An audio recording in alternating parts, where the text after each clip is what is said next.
అడుగుతుంటే సమాధానం చెప్పవే.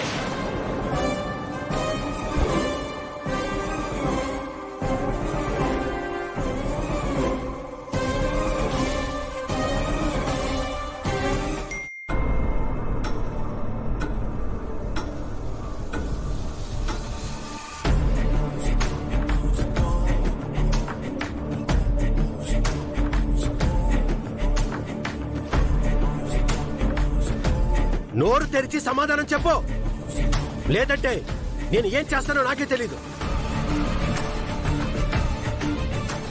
ఇలా అడిగితే చెప్పు. నిన్ను మావయ్య ఒక్క నిమిషం.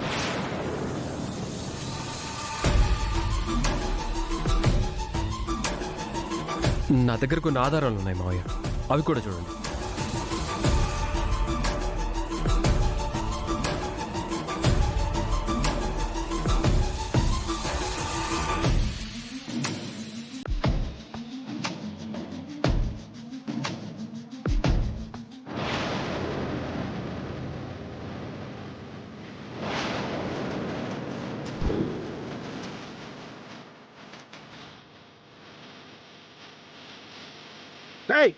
ఏంట్రా ఇది?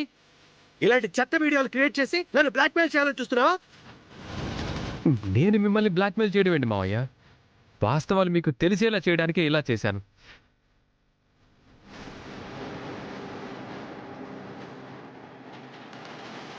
ఇవన్నీ ఇచ్చారు మావయ్య. ఇప్పుడున్న టెక్నాలజీతో ఏమైనా క్రియేట్ చేయొచ్చు మావయ్య.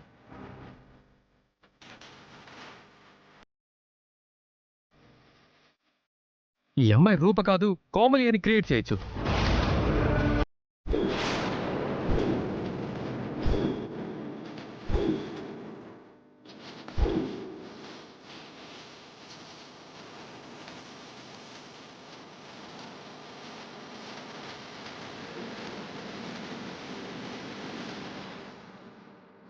మీరు ప్రజల మనసులో ప్రజానాయకుడిగా ఉంటూ ముసుగులో ఇలాంటి దౌర్జన్య పనులన్నీ చేస్తున్నారని నిరూపించవచ్చు.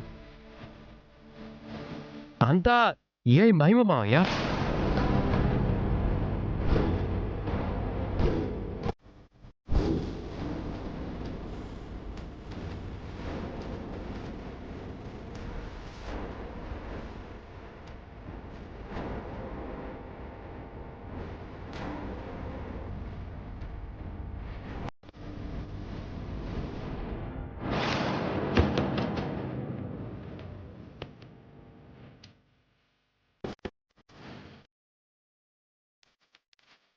వీడివన్నీ ఎలా చేయగలిగాడు?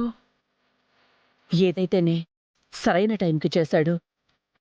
శభాష్ రా దీపక్, చేసావురా. ఆఖరి క్షణంలో అసలు ఈ వీడియోలు ఎలా వచ్చాయి? అంత స్పాంటనియస్ గా నువ్వెలా ఆలోచించావు? అసలు ఆనంద్ గడితో వెళ్ళి ప్లాన్ చేశారని నీకు ముందే తెలిసినట్టు భలే చేసావురా. వాళ్ళ ఆనందంతో ప్లాన్ చేయడం నాకు తెలుసు మమ్మీ. అమ్మగారు, కోమలికి సంబంధించిన అన్ని ఆధారాలు దొరికాయంట, తీసుకొని వస్తున్నాడు.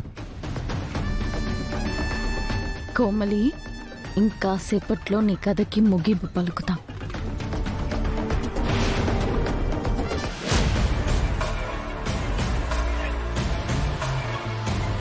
అది వినగానే మనం ప్రాబ్లంలో ఉన్నామని అర్థమైంది మమ్మీ. కానీ ఆనంద్ ఏ ప్రూఫ్ తెస్తాడనే క్లారిటీ లేదు.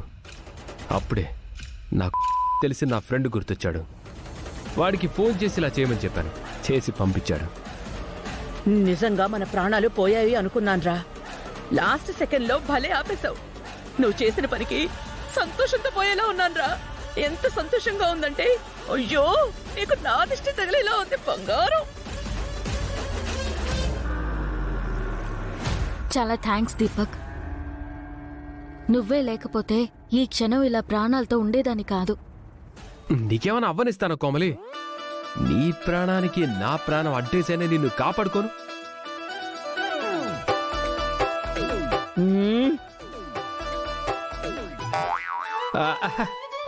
అదే నిన్ను తీసుకొచ్చింది మేమే కదా, నిన్ను ఎలా అయినా సేవ్ చేస్తామని మా ఉద్దేశం, అంతే. మమ్మీ, సేఫ్ అయితే అయ్యాం కానీ వాళ్ళని బయటికి గెంటించలేకపోయాం కదా. అవునరా, ఆ బాధ నాకు కూడా ఉంది. కానీ ఇప్పుడు మాత్రం వాళ్ళని బయటికి గెంటించలేకపోయినా మనం బయటపడ్డాం. అచ్చాలు. అవును మమ్మీ, కానీ వాళ్ళతో కొంచెం జాగ్రత్తగా ఉండాలి. ఆ ఆనంద్కి నా గురించి మొత్తం తెలుసు దీపక్. వాడిని అలా వదిలేయకూడదు. వాడు ఇంకేం ప్లాన్లు చేస్తాడో అని భయంగా ఉంది. నువ్వేం భయపడ కోమలి. వాళ్ళేం చేసినా నా తమ్ముడంత ఈజీగా నమ్మడు. అదే మన బలం, వాళ్ళ బలహీనత. కాబట్టి నాకు తెలిసినంత వరకు ఇంకోసారి వాటిని వాడుకోరు. వేరే ఏదైనా ప్లాన్ చేస్తారు. అవును, నాకు అలానే అనిపిస్తుంది. ఎందుకంటే రాజు నన్ను రూపగా నమ్ముతున్నాను అన్నాడు. అంటే రాజు మైండ్లో వేరేదో ప్లాన్ ఉన్నట్టుంది. అంటే రాజు నన్ను భార్యగా అంగీకరించి నాతో మిస్బిహేవ్ చేసి నన్ను ఇబ్బంది పెడతాడా? అమ్మో, ఆ ఊహ కూడా భరించలేను. హే కోమలి, నువ్వు ఊహించుకున్నట్టు ఏమీ జరగదు. ఎందుకంటే అక్కడుంది రాజు.